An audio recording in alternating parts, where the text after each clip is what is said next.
A man named Kevin suddenly comes to in some alleyway. His face is battered, he doesn't remember how or when he got here, and how long he's been unconscious. Suddenly, he sees a stranger in front of him who introduces himself as Benefactor. The new acquaintance claims he can help him and offers the man a job. Kevin refuses, remembering he needs to go home to his wife. Then Benefactor explains that no accident occurred in this world. Calling the police is futile, and they have met far from the first time, because Kevin has shifted to another reality. Benefactor leads the man to a cafe, where it seems everyone knows him. Waitress Tina escorts them to the chosen table, although she cannot hide her fear.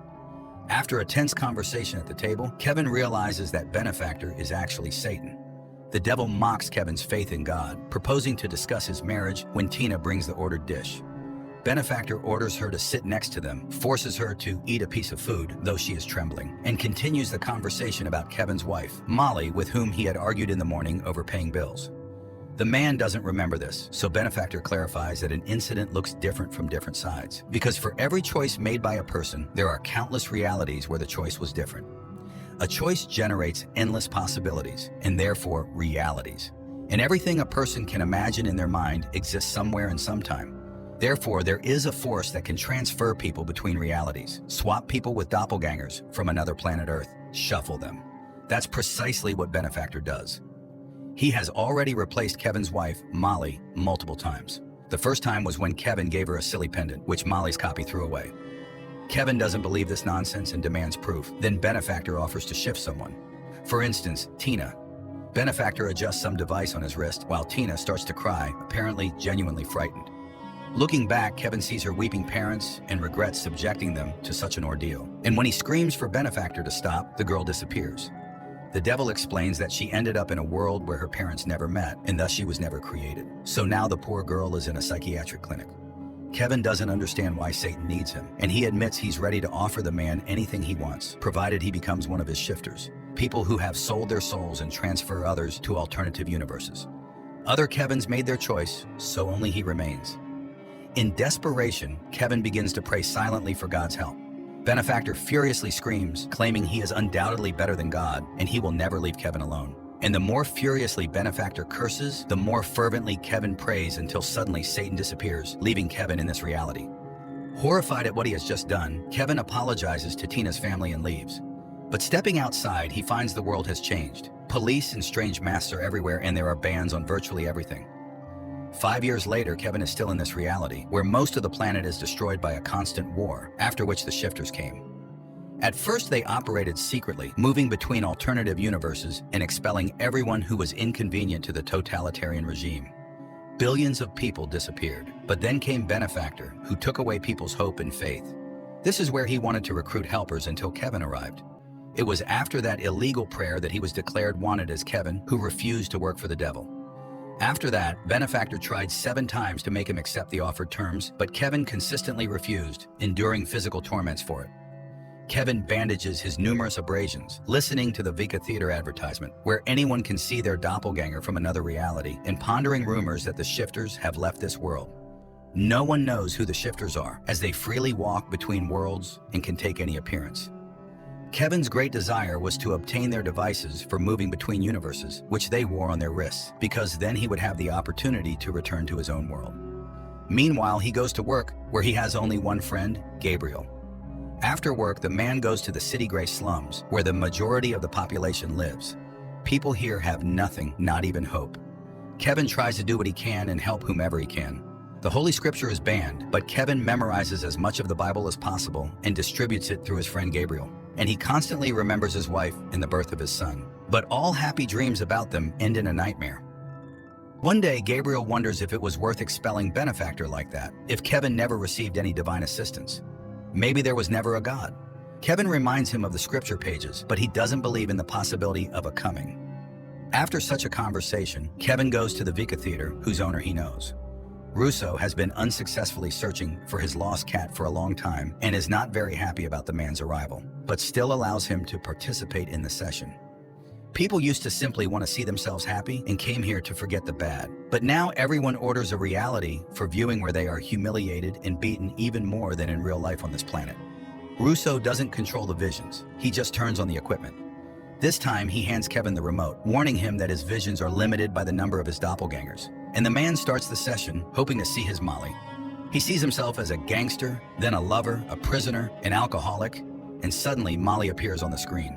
Kevin jumps up and the session immediately ends. Rousseau doesn't believe he managed to find his wife, but he still sets a new session time. The man leaves and finds himself in a crowd restrained by police. It turns out, after a long absence, Benefactor has arrived in this world, and the police are shooting everyone without trial who causes disturbances. Gabriel pulls his friend from under fire, and the pair hides in an abandoned house.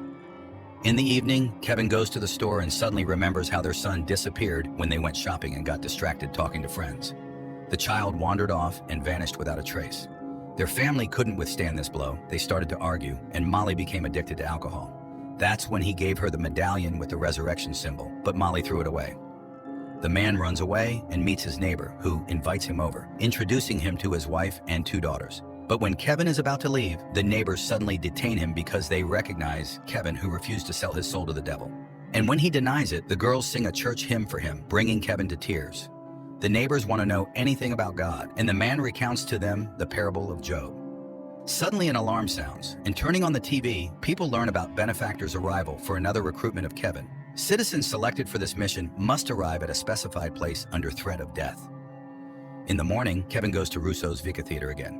Rousseau is frightened by Benefactor's return and lets the man in very reluctantly. Rousseau is upset. His cat has been missing for 4 years, and he thinks she will never return, although hope still flickers. Kevin sits in the chair and summons visions, and suddenly he sees Molly again. But in this world, she lives with her mother and a little daughter, and on her chest hangs a pendant with the resurrection symbol.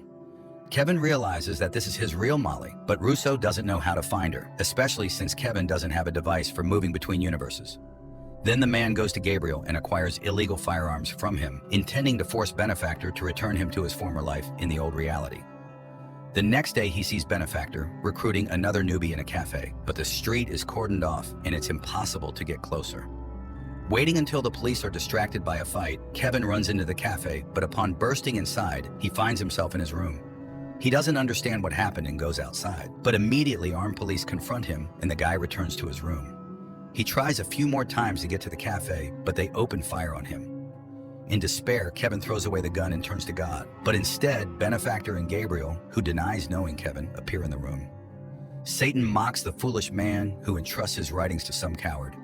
Kevin is still waiting for the coming, but he is not needed by God, and he will never come to him. So he can live well only by coming to Benefactor. Satan also refuses to talk about Kevin's missing son and admits that among all the doppelgangers, only he refused to cooperate. Outside, a scream is heard, and dashing out the door, Kevin sees a police officer shooting his neighbor. Then they open fire on his room.